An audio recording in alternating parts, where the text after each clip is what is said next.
Hi guys and welcome back to Bake with Shivesh. I'm in my kitchen today with my twin sister Shubhra and we're baking our favorite carrot cake.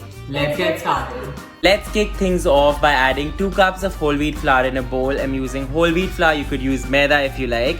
To this I'm adding 1 teaspoon of baking soda and 2 teaspoons of baking powder. Going in with a teaspoon of cinnamon powder now. And for that extra flavor, zest of an entire orange. I love what orange zest does to my carrot cake. It adds so much flavor. And now using a wooden spoon, just going to mix everything together, and once it's done, set it aside. Now for the wet ingredients, I'm adding vegetable oil in a bowl. You could use melted butter if you like. And I'm using a combination of both brown and white sugar, so a cup of each, brown and caster sugar. Now you need to beat the vegetable oil with both the sugars. I'm using my electric mixer here, but you could definitely just use a hand whisk.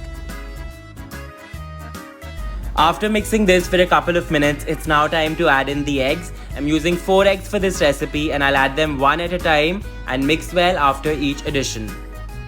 So add in all the eggs, mix well, and once it's combined, add in about a teaspoon of vanilla extract and beat it in as well. Now I'll be adding in the dry ingredient mixture that we had set aside earlier into the wet ingredients. I'll be doing this in 2 batches just to make my life easier, and as you would see, I'm not using an electric mixer at this stage. I'm only going to do it with my wooden spoon because I don't want to overwork my batter. You do not need to overmix at this stage, and mix only until you don't see any large flour pockets in your batter.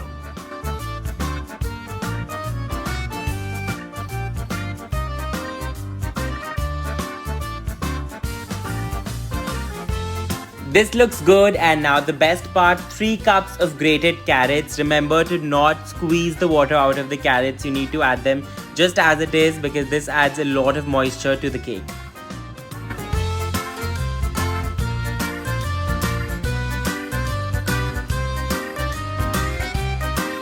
The carrots are nicely combined in, and now I'll go in with the extras. I'm adding half a cup of cranberries and half a cup of walnuts.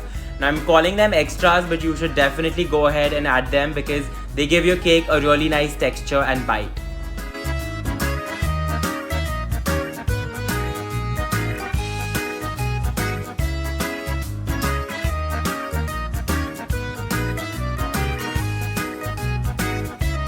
The batter looks and smells so good. I'm going to transfer it into 2 8-inch pans that I've lined with parchment paper and then bake these cakes at 180 degrees Celsius for about 30 minutes or until a skewer inserted into the center comes out clean.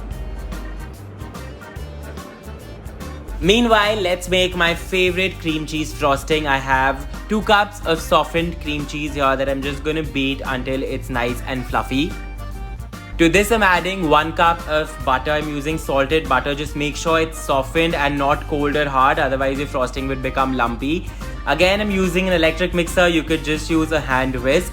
Beat the frosting until it's nice and fluffy and then sift in about 2.5 cups of icing sugar. You can adjust the quantity of the sugar according to your taste, and now all that's left to do is to mix the sugar in and beat the frosting until it's light and fluffy like a cloud. You could also flavor your cream cheese frosting with some cinnamon powder or vanilla extract or some more orange zest.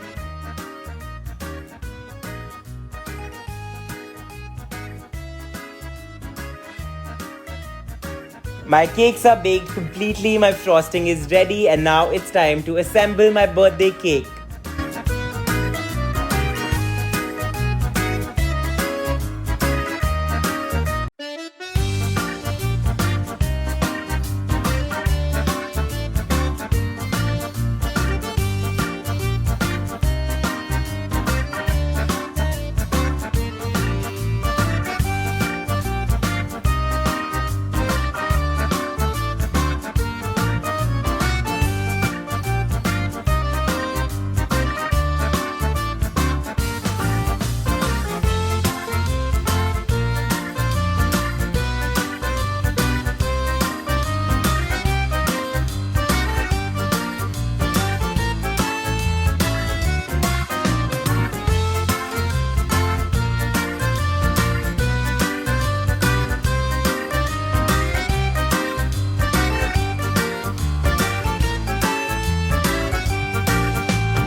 I hope you guys enjoyed watching this video and will try this recipe at home. If you do, don't forget to share pictures with me on Instagram at Shivesh17. And don't forget to like, share and subscribe. I'll see you guys very soon. Take care. Bye-bye.